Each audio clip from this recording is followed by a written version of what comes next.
The emergency council chamber on Station Veric's Prime hummed with the nervous chittering of 12 different species. As the head of Galactic Wildlife Management, I had seen some bizarre requests in my 300 cycles of service, but this one took the nutritional paste. Let me get this straight, I said, tapping my data pad with one of my 4 manipulator appendages. The survey team on Krawl 7 has been missing for 6 planetary rotations. No distress beacon, no comm signals, nothing. The holographic display flickered, showing a dense purple and green nightmare of vegetation that made even my usually calm circulatory system pulse faster. Krawl 7, the planet where 3 military extraction teams had vanished in the last standard year. The planet where scanning equipment simply stopped working once you descended below the canopy. The planet that every sensible being in the galaxy had marked with a giant red "absolutely not" flag. Correct, Administrator Vex, replied Commander Trell, his scales shifting through various shades of worried blue. But the humans have offered assistance. I made a noise somewhere between a laugh and a choking sound. The humans? Those bipedal disaster magnets who think every lethal organism is just a friend they have not met yet. The very same. Fantastic. Just absolutely stellar. Which human do they plan to send? Please tell me it is not one of their military units. The last time they helped with a rescue operation, they adopted half the hostile fauna and started a petting zoo. Trell's scales flickered amber with something that might have been amusement. Actually, they are sending one operative, a civilian specialist. Her name is Branson, and she requested permission to bring one companion animal. One human? I felt my anterior segments twist in confusion. One single human against Krawl 7? That planet has predators that hunt in packs of 50.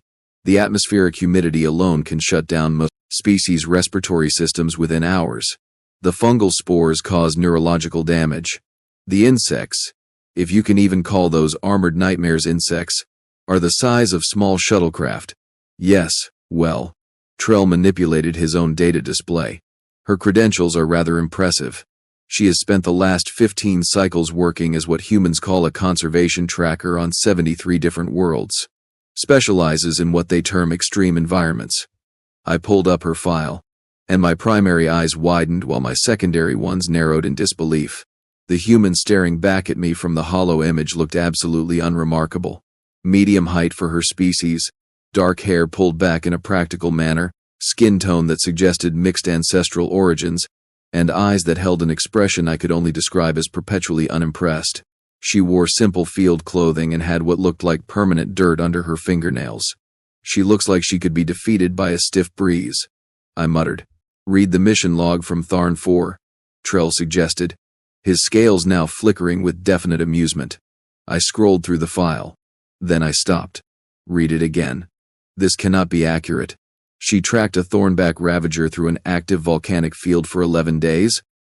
Those things are completely invisible to thermal scanners and can smell fear from 3 kilometers away.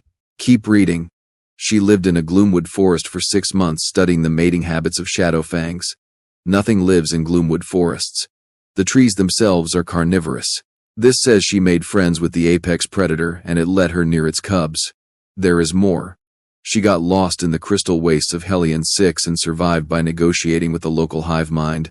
How do you negotiate with a hive mind that communicates through radioactive particles?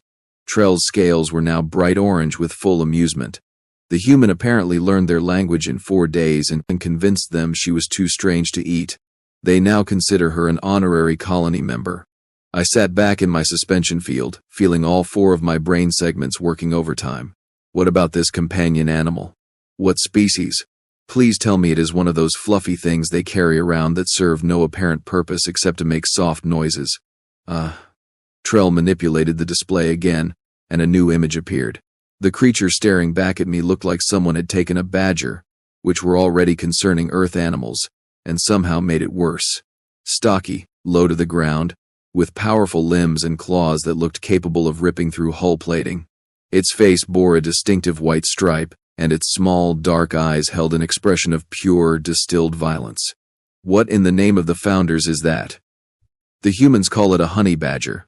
Scientific name Mellivora capensis.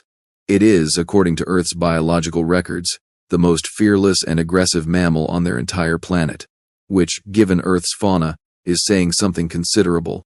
I stared at the image. The honey badger stared back, somehow radiating menace despite being a frozen hologram. They have a most fearless category? Apparently. This particular honey badger is named Bruce.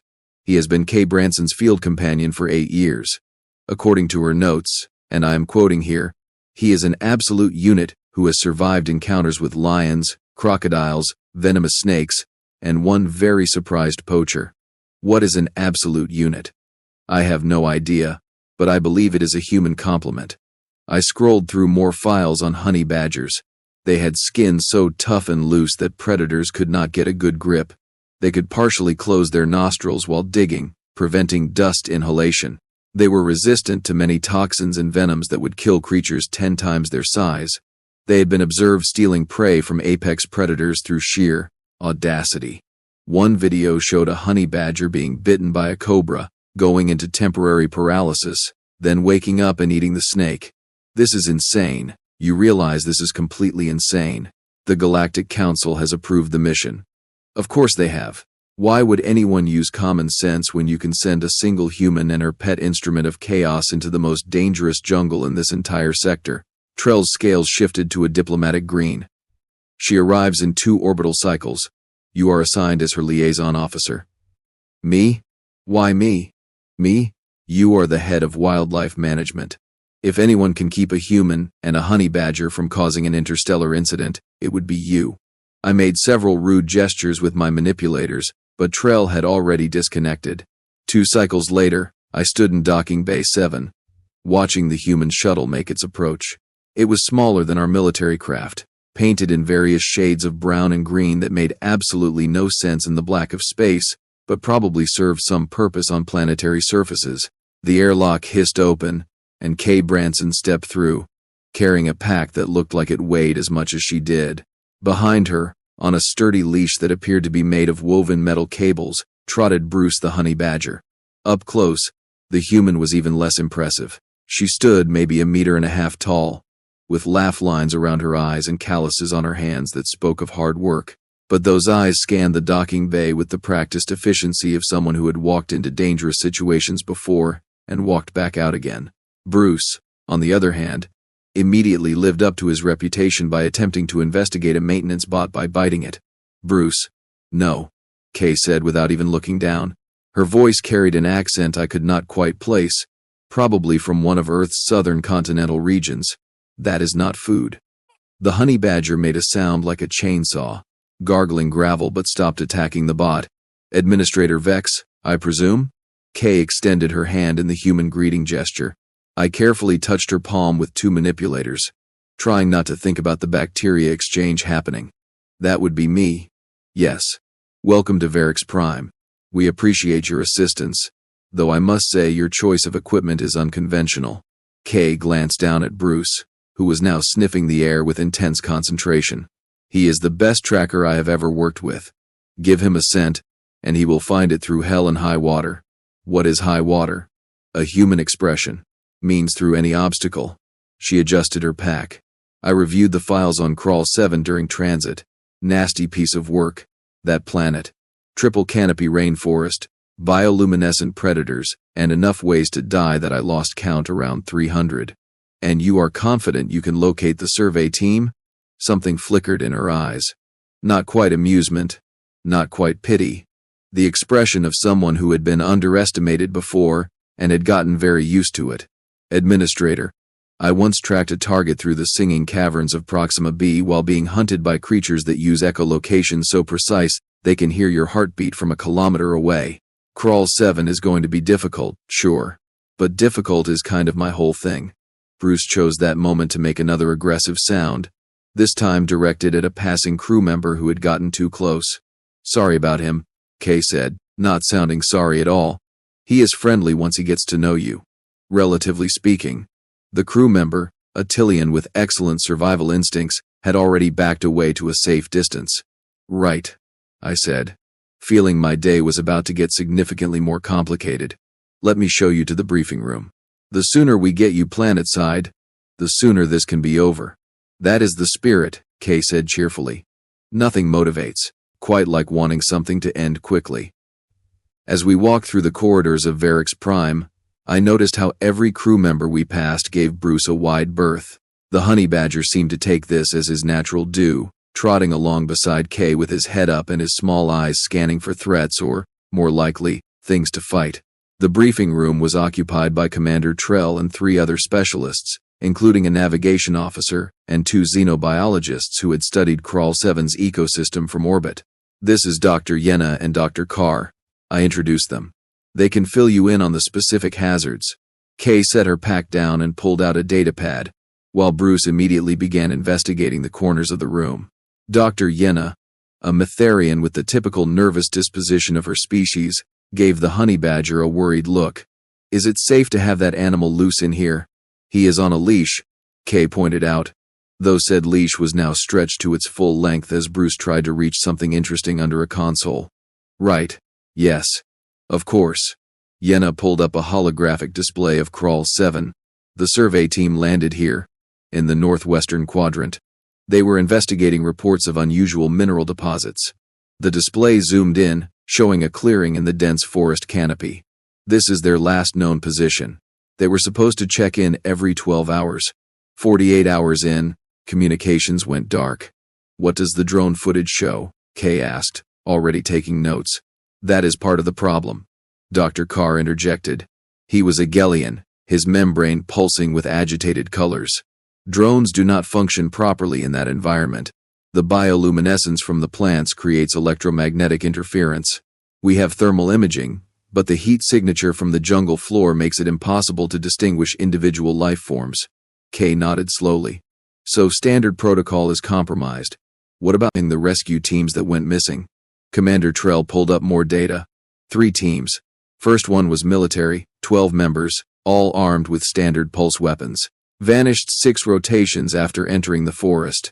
Second team was larger, 20 soldiers with heavy equipment. They made it 3 rotations before their signal was lost. The third team tried an aerial approach. Their shuttle crashed. We never recovered the bodies. Cheerful stuff, Kay muttered.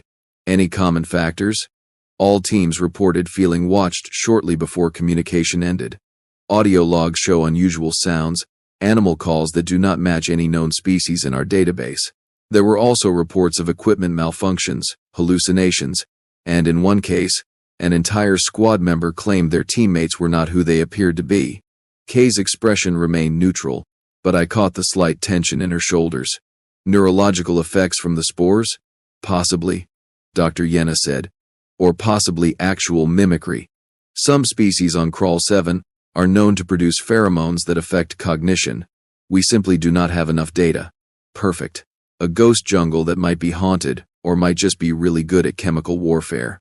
Kay looked down at Bruce, who had given up on whatever was under the console and was now sitting at her feet, his tongue lolling out in a way that made him look almost cute. Almost. What do you think, buddy? Want to go somewhere absolutely horrible? Bruce made a huffing sound that I chose to interpret as enthusiasm. Excellent. When do we leave? I felt several of my organs sink. You understand the risks? This is not a standard recovery operation. The probability of success is extremely low. Kay met my eyes, and I saw something there that I had not noticed before. A kind of quiet determination that had nothing to do with bravado, and everything to do with having done impossible things before, and seeing no reason why this time should be different. Administrator Vex, I have been told that something is impossible more times than I can count, usually by people sitting in safe offices looking at data on screens, and usually, those people are wrong. She stood up, shouldering her pack with practiced ease. The survey team has been out there for days. Every hour we wait decreases their chances, so unless you have got a better plan, I suggest we stop talking and start moving. Commander Trell's scales flickered approval. The shuttle is ready when you are. One more thing, Kay said as we headed toward the launch bay. I need samples of the survey team's clothing or equipment, something with their scent. For the honey badger? I asked. For Bruce? Yes. Once he has got a target scent, he does not give up. It is biologically impossible for him to quit. Looking down at the stocky, aggressive ball of fur and violence trotting beside the human, I could believe it. The descent shuttle was cramped, designed for quick insertion rather than comfort. Kay strapped herself in with the efficiency of someone who had done this 1,000 times, while Bruce was secured in a specially reinforced carrier that looked like it had been through several wars. I sat across from them, reviewing my notes one more time. The plan is to land at the survey team's last known coordinates. From there, you will track them using conventional methods since electronic equipment is unreliable. Sounds straightforward. Nothing about this is straightforward. That is what makes it interesting. Kay checked her equipment one more time. Water filtration system, medical kit, climbing gear, and several items I could not identify but which probably served very specific survival purposes. She also carried a machete that looked old and well used. No weapons? I asked, noting the absence of pulse rifles or plasma cutters. Weapons are for people planning to fight. I am planning to not be noticed. And if that fails? She gestured to Bruce's carrier. Then I have got the most dangerous mammal on Earth backing me up. Between his teeth and his attitude, we will be fine. The shuttle shuddered as we entered Krawl Seven's atmosphere. Through the viewports, I could see the endless expanse of purple and green jungle stretching to every horizon. It looked beautiful from up here. Peaceful, even. I knew better. As we descended through the clouds, the interference started immediately. Static filled the comm channels, and several instruments began giving wildly inconsistent readings. The pilot, a veteran with cybernetic enhancements, fought to keep us steady. Landing zone in visual range, she announced. Sensors are shot, so I am going manual. The clearing appeared through the canopy, barely large enough for the shuttle. Trees pressed in from all sides, their leaves creating a kaleidoscope of colors that would have been stunning if they were not attached to potentially lethal flora. We touched down with a thump that rattled my internal organs. Kay was already unstrapping, reaching for Bruce's carrier. Remember, I said, hating how worried I sounded. Check in every 4 hours. If you miss 2 consecutive check-ins, we are sending another team. Kay paused at the airlock. Administrator, if I miss 2 check-ins, do not send anyone else. Just mark this place off limits and move on. That is not acceptable. That is realistic. She smiled, but it did not reach her eyes. But I do not plan on missing any check-ins. Come on, Bruce. Time to earn your dinner. The airlock opened, and the jungle breathed into the shuttle. The smell hit me first. Thick, organic, alive in a way that made every survival instinct I possessed scream warnings. Humidity that felt solid, heat that clung to exposed skin, and underneath it all something else. Something that smelled like decay and flowers and warning all mixed together. Kay stepped out onto Krawl 7 like she was going for a casual hike. Bruce emerged from his carrier, took one look at the surrounding jungle, and made a sound of aggressive approval. Well, Kay said, looking up at the triple canopy far above, this should be fun. The airlock sealed, and the shuttle lifted off, leaving them alone in one of the deadliest places in the known galaxy. I watched from the viewport until they disappeared into the trees. 1 human, 1 honey badger, against an entire planet that had already killed dozens. Commander Trell appeared beside me. Do you think she will succeed? I thought about Kay's expression. The quiet confidence. The absolute lack of fear in the face of impossible odds. The honey badger who apparently did not understand the concept of retreat. Honestly, I said, I have no idea, but I am starting to think we might have underestimated humans. Again. Below, the jungle swallowed Kay and Bruce whole, and all we could do was wait. 4 hours later, Kay's voice crackled through the comm system with only minor static interference. Check-in 1. Still alive, still mobile.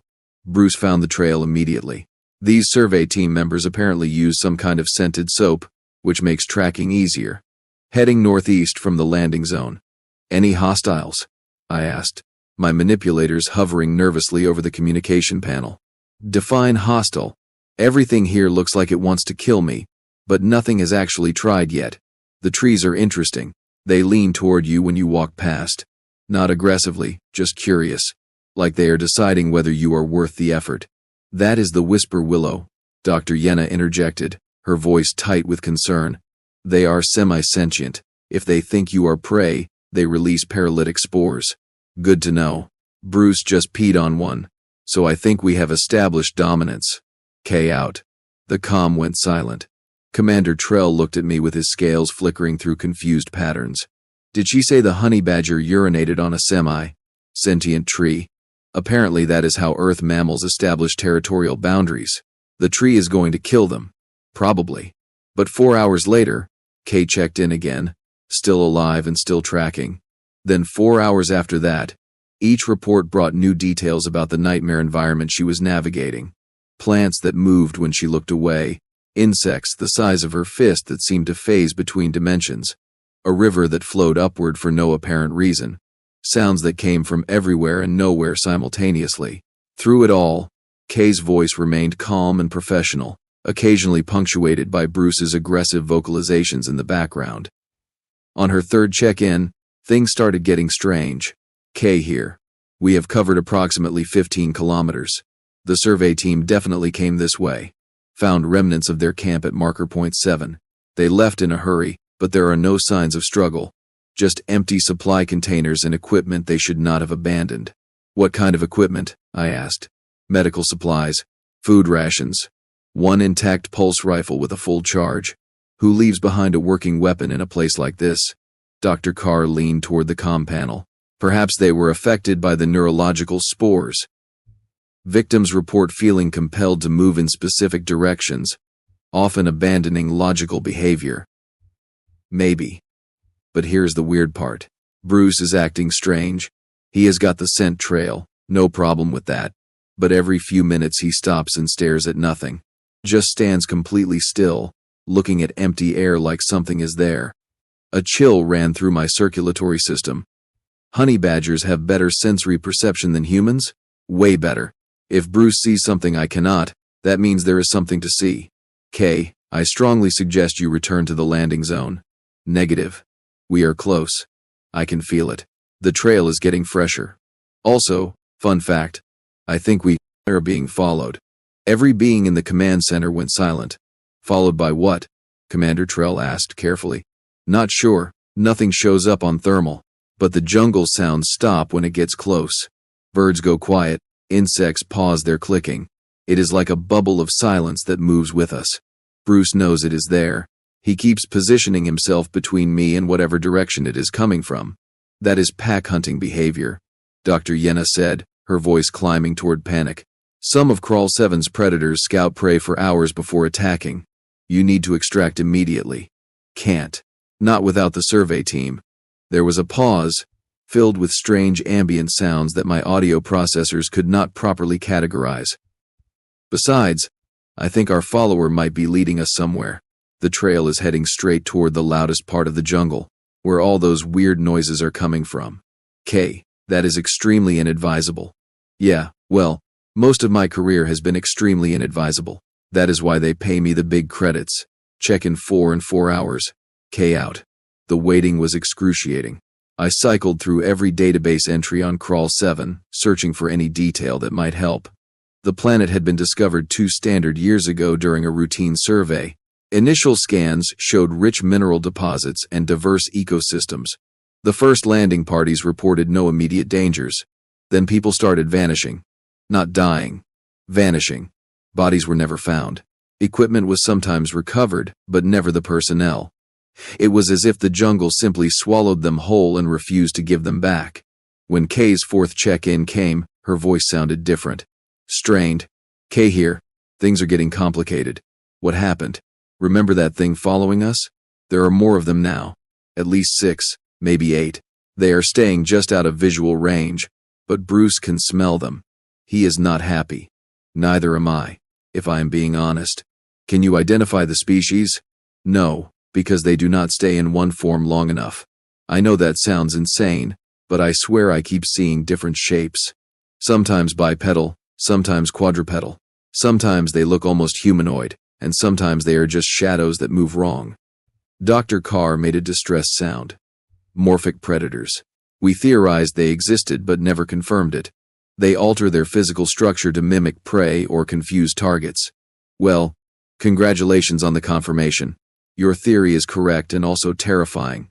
Kay's breathing was audible now, slightly labored. The good news is, we found the survey team. The bad news is, they are in a structure that absolutely should not exist. Explain. There is a building in the middle of the jungle. Not a natural formation. Actual architecture. Walls, doorways, some kind of entrance hall. It looks old, but it is made from materials that do not match anything in the surrounding environment. The survey team is inside. I can see their heat signatures through Bruce's tracking behavior. They are alive but not moving much. Commander Trell's scales went pale yellow. K. There are no records of any civilization on Krawl 7. That planet has been uninhabited for its entire geological history. Then someone forgot to tell whoever built this place. I am going in. Absolutely not. Wait for backup. The morphic predators are getting closer. If I wait, we are all dead. If I go in now, maybe we have a chance. Bruce agrees with me. He just tried to bite through the comm unit, which is his way of saying let's move. K, please reconsider. But the comm had already gone silent. I looked at Commander Trell. How fast can we get another team down there? Minimum 3 hours to prep and deploy. She will be dead in 3 hours. Probably. He agreed grimly. The next hour was the longest of my life. We monitored the comm channel, but there was only static. Not the normal interference from the jungle, but something deeper. Something that sounded almost like whispering if whispers could carry weight and intention. Then, suddenly, Kay's voice burst through. Okay, so I have good news and absolutely buck-wild news. Which do you want first? The relief that flooded through me was almost painful. Start with good news. Survey team is alive. All 6 of them, conscious and relatively healthy. Minor dehydration and some superficial wounds, but nothing critical. They are very confused about how long they have been here. Think it has only been a few hours when it has actually been days. That is the neurological effects, Dr. Yenna said. Time perception gets distorted. Yeah, about that. Here is the buck-wild news. This building? It is not a building. It is alive. Or was alive. Or is something between alive and not alive. The walls are made of calcified neural tissue. The whole structure is basically a giant brain stem from some creature that died here thousands of years ago. Every being in the command center stared at the comm panel in stunned silence. You are telling me, I said slowly, that the survey team has been inside a dead organism's neural structure? Yep. And get this.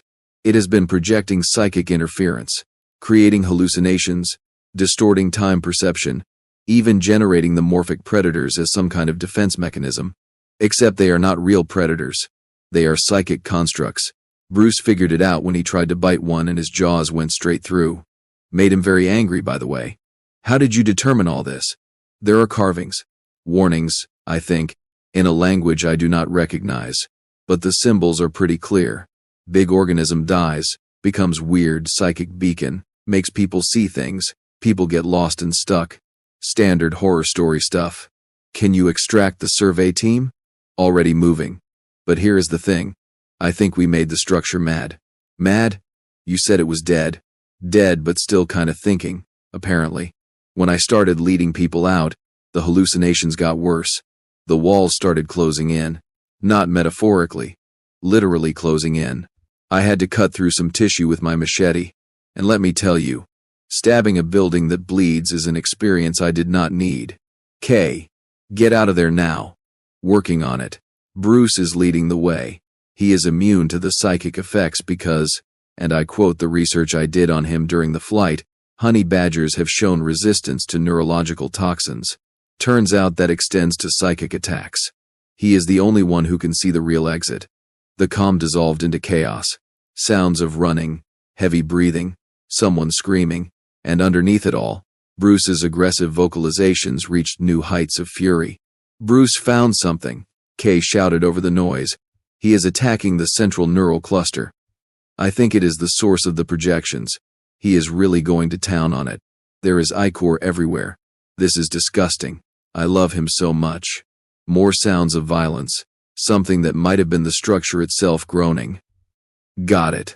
The projections are fading. Everyone can see clearly now. Moving to the exit. Bruce, stop eating that. We need to leave.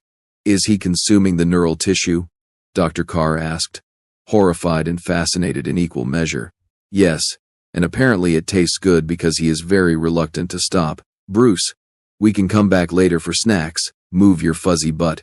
The next few minutes were filled with the sounds of people running through dense jungle, branches breaking, and Kay's increasingly creative attempts to make Bruce stop trying to go back for more neural tissue. Finally, Her voice came through clearer. We are out. All 7 of us, plus one extremely satisfied honey badger. Heading back to the landing zone. Estimate arrival in 6 hours. We have to move slower, because the survey team is exhausted. Kay, I said, not caring that my voice was shaking. You did the impossible. Nah. Just did my job. Bruce did the impossible. I am putting him in for a commendation. He earned it. What about the structure? Should we send a research team? Already collapsed. Once Bruce destroyed the central neural cluster, the whole thing started breaking down. By the time we were clear, it was just a pile of organic debris. Nature is already reclaiming it. Commander Trell leaned toward the comm. For the record, Miss Branson, that was the most unorthodox rescue operation in Galactic Council history. I will take that as a compliment, Commander. K out.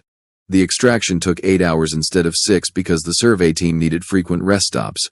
But eventually, they made it back to the landing zone, and the shuttle brought them up to Veric's Prime. I met them in the docking bay.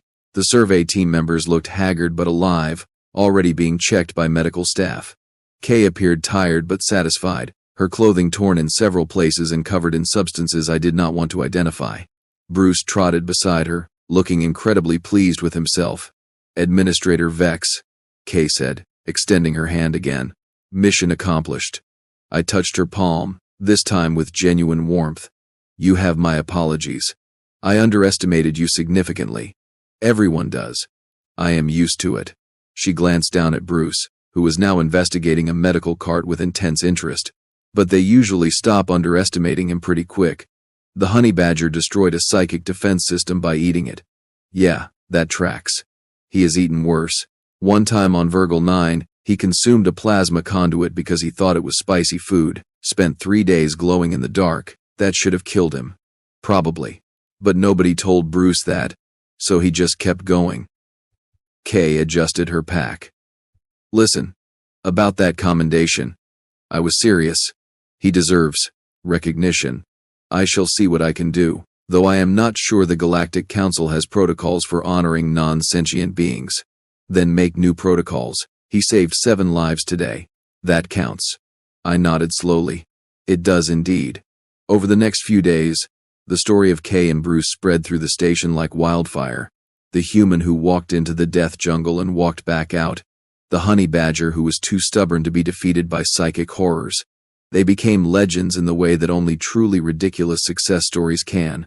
The survey team recovered fully, though they had fragmented memories of their time in the neural structure. Therapy was recommended, but they would survive. Kay spent the time writing detailed reports and, more importantly, eating her way through the station's various food dispensaries. Apparently, walking through hostile jungles worked up quite an appetite. I found her on the observation deck 3 days later, watching Krawl 7 rotate below us. Bruce was curled up at her feet, asleep and snoring like a malfunctioning engine. Beautiful planet, she said without looking at me. From up here anyway. Are you glad to be leaving? Little bit, yeah. Nice place to visit, terrible place to die horribly. She smiled. But that is true of most places I work. Where will you go next? There is a request from a mining operation on Sulphur Ridge. Apparently, something is stealing their equipment, and they want me to figure out what. Sounds simple, which probably means it will be complicated. You enjoy this work. I do. Most people see dangerous places and run away. I see dangerous places and think, well, someone has to understand them, might as well be me. She looked down at Bruce. Plus, I have got the best partner in the galaxy. We make a good team. That you do. I hesitated, then asked the question I had been wondering about for days. Why did you bring him specifically? Surely there are Earth animals better, suited for tracking. Kay's expression softened in a way I had not seen before. Because Bruce does not know how to give up. It is not in his biology. Every challenge is just another thing to bite until it stops being a problem. And sometimes, when you are surrounded by things that want to kill you, you need someone who refuses to quit no matter what. She paused. Also, he is my friend. I trust him more than any piece of technology or weapon. He has saved my life more times than I can count, and I have saved his exactly once when he got stuck in a waste disposal unit on Kepler Station. A waste disposal unit? He thought he heard rats. Turned out to be a hydraulic pump. We do not talk about it. Bruce made a sound in his sleep, possibly dreaming about eating things that should not be eaten. The council is putting together a formal commendation package, I said. Both of you will receive citations for exceptional service. There is also talk of creating a new designation for field operatives who specialize in impossible rescues. That is nice. Can we call it the Honey Badger Protocol? I shall suggest it. Kay laughed, a sound full of genuine warmth. You know what the funny thing is? Back on Earth, people used to say I was crazy for doing this kind of work. Walking into places where people die. Trusting an animal that most folks are terrified of. But out here, among all you alien species with your amazing technology and centuries of experience, turns out crazy is exactly what was needed. Humans have a remarkable talent for succeeding where logic says you should fail. Yeah, we are pretty good at that. Stubbornness is our species' superpower. She stood up, careful not to wake Bruce. I should go pack. Sulphur Ridge waits for no one, and I have got a feeling this next job is going to be interesting. Safe travels, K. Branson. And thank you for showing us that sometimes the solution to an impossible problem is one determined human and one very angry mammal. Anytime, Administrator. Anytime. She walked away, and Bruce woke up just long enough to give me a look that clearly communicated I could have been food but was not worth the effort. Then he trotted after Kay, his claws clicking on the deck plating. I watched them go, these two unlikely heroes who had done what military teams and advanced technology could not. In a galaxy full of ancient civilizations and incredible science, it took a human and a honey badger to prove that sometimes the best solution was the simplest one. Go in, find what you are looking for. Bite anything that gets in your way. Come back out. Commander Trell joined me at the viewport. Remarkable beings, humans. Terrifying beings, you mean? That too. His scales flickered with amusement. Though I would not want to face the galaxy without them. I thought about Kay's expression when she talked about her work, the quiet determination, the absolute refusal to accept failure, the bond with a creature that evolution had apparently designed specifically to be unkillable. Neither would I admitted. Neither would I. Below us, Krawl 7 continued its rotation, beautiful and deadly and forever marked by the day a human and a honey badger walked in and came back out victorious. Somewhere in the files, a new protocol was being written. Future rescue operations would include options for unconventional specialists, for beings who saw impossible odds and shrugged, for partnerships that made no sense on paper but worked perfectly in practice. They would call it the Honey Badger Protocol, and it would save countless lives in the years to come. But that was a story for another time. For now, I simply watched the stars and felt grateful that when the galaxy needed a hero, it got K. Branson and Bruce. Because sometimes, just sometimes, the best answer to an impossible situation is someone who refuses to believe impossible exists, and maybe a honey badger with serious attitude problems. Mostly the honey badger, if I am being honest.